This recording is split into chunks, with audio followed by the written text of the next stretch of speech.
kembali di channel YouTube saya bersama saya Angelica Grafindawai Matan. Saya akan menjelaskan tentang pengembangan usaha budidaya dan pemasaran produk tanaman ubi jalar di Kabupaten Timor Tengah Selatan.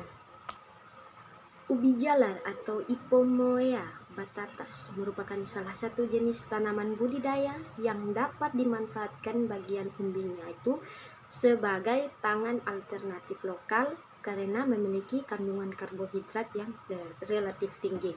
Nah, Kabupaten Timor Tengah Selatan merupakan salah satu kabupaten di Provinsi Nusa Tenggara Timur yang berada di Pulau Timor. Penduduk Kabupaten TTS pada tahun 2015 berjumlah 459.310 jiwa. Nah, itu meningkat dari tahun sebelumnya. Nah, Kabupaten Timor Tengah Selatan merupakan salah satu daerah yang memproduksi ubi jalar. Salah satu kawasan daerah penghasil ubi jalar di Kabupaten Timor Tengah Selatan ialah Kecamatan Molo Utara. Pada tahun 2013, hasil produksi sebesar 200 ton, namun pada tahun 2014 mengalami penurunan produksi menjadi 112 ton. Hal ini menunjukkan ketergantungan hasil produksi itu ditentukan oleh luas lahan yang digunakan dalam memproduksi ubi jalar. Nah, produksi yang rendah itu disebabkan oleh penguasaan tanaman ubi jalar oleh petani itu pada umumnya belum intensif dan menggunakan varietas lokal sehingga daya hasilnya masih jauh di bawah hasil varietas unggul. Nah, Kecamatan Molo Utara itu tidak luput dari masalah pemasaran, yaitu bagaimana petani memasarkan produk hasil usaha taninya agar memperoleh harga yang layak dan juga terbatasnya jumlah yang diangkut. Nah, banyaknya kerusakan selama perjalanan, biaya transportasi yang relatif mahal sehingga tidak dapat dijangkau oleh petani, serta pada saat produksi melimpah, harga jualnya menurun. Usaha untuk budidaya ubi jalar ini sudah sejak lama ada, tetapi sebagian masyarakat petani itu hanya menanam ubi jalar untuk memenuhi pangan mereka dalam rumah tangga. Nah, hal ini dikarenakan kurang pengetahuannya petani dalam memasarkan produk ubi jalar. Sebagian masyarakat petani juga menanam untuk kebutuhan pangan dan sisanya itu dipasarkan dalam jumlah yang kecil. Nah, untuk mengembangkan usaha budidaya tanaman ubi jalar yang intensif dan menghasilkan varietas unggul, maka saya membuat perencanaan tentang analisis dan teknik budidaya dalam pemasaran ubi jalar. Nah, lokasi usaha di sini saya mengambil dari Kabupaten Timor Tengah Selatan yang berada di Provinsi Nusa Tenggara Timur di bagian Pulau Timor. Karena di Kabupaten Timor Tengah Selatan itu merupakan daerah pertanian yang cukup luas dan juga produksi pada tahun 2015 Kabupaten TTS memproduksi padi sebesar 5.408 ton, jagung 1.349 ton, ubi kayu 198.512 ton, ubi jalar 11.068 ton, kacang tanah 375 ton, kacang hijau 764 ton, kacang kedelai 203 ton. Nah, dari hasil produksi tanaman pangan di Kabupaten TTS yang menjadi potensial dan produksi yang paling menonjol adalah ubi jalar, ubi kayu, jagung, dan kacang hijau. Nah, untuk memaksimalkan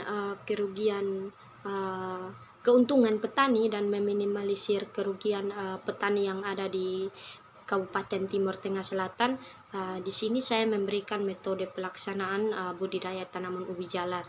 Nah, yang pertama itu penyiapan lahan, cara tanam, pemupukan, penyiangan gulma, pengairan, pengendalian hama, pengendalian penyakit, pemanenan itu petani harus memperhatikan secara intensif agar menghasilkan hasil yang produktivitas. Nah, jika hasil yang diperoleh produktivitas, maka harga jualnya bisa terlampau tinggi. Nah, di sini petani juga harus menganalisis kebutuhan pasar dan produksi untuk memasarkan hasil produknya. Yang pertama, kebutuhan pasar.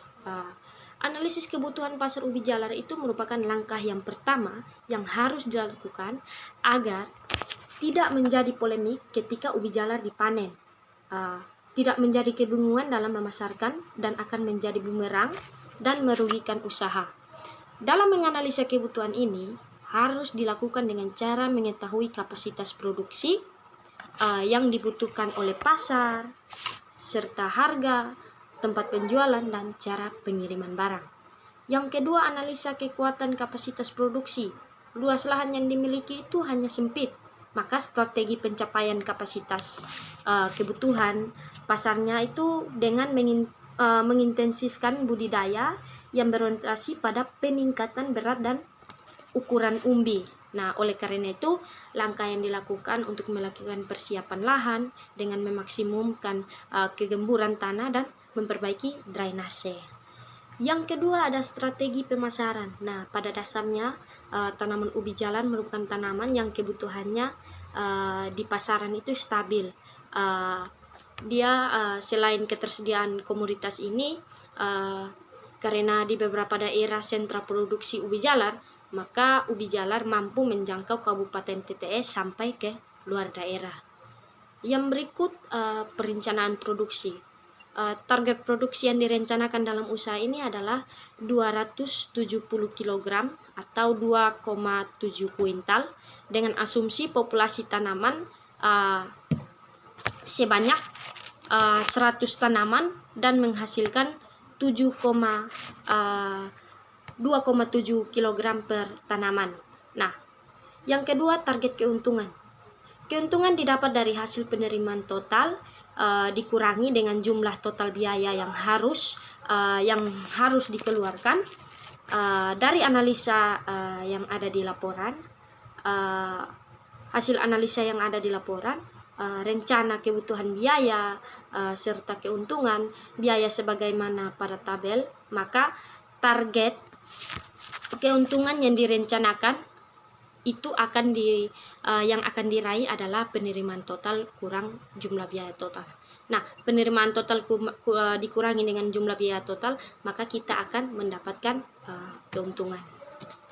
Nah, jika kita menganalisis pasar, hasil produksi, dan juga biaya-biaya, maka kita dapat mengetahui bahwa apakah usaha yang kita jalankan itu menguntungkan dan bisa dipertahankan atau tidak. Nah, langkah yang harus efisien dilakukan dalam usaha, yang pertama harus ada pembagian tugas yang efektif sehingga tidak ada tenaga kerja dan waktu kerja yang terbuang. Yang kedua, menghitung kebutuhan input tanaman agar sesuai dengan kebutuhan. Yang ketiga, melaksanakan pemberian input terhadap tanaman sesuai waktu pemberian. Yang keempat, meminimalkan resiko budidaya yang berpengaruh terhadap pertumbuhan dan perkembangan tanaman dengan melakukan perbaikan drainase agar tidak ada air yang tergenang di sekitar perakaran yang dapat menyebabkan tanaman mati. Nah, sekian dari saya. Yang lebih jelasnya lagi ada di tugas laporan saya. Baik, terima kasih. Peace.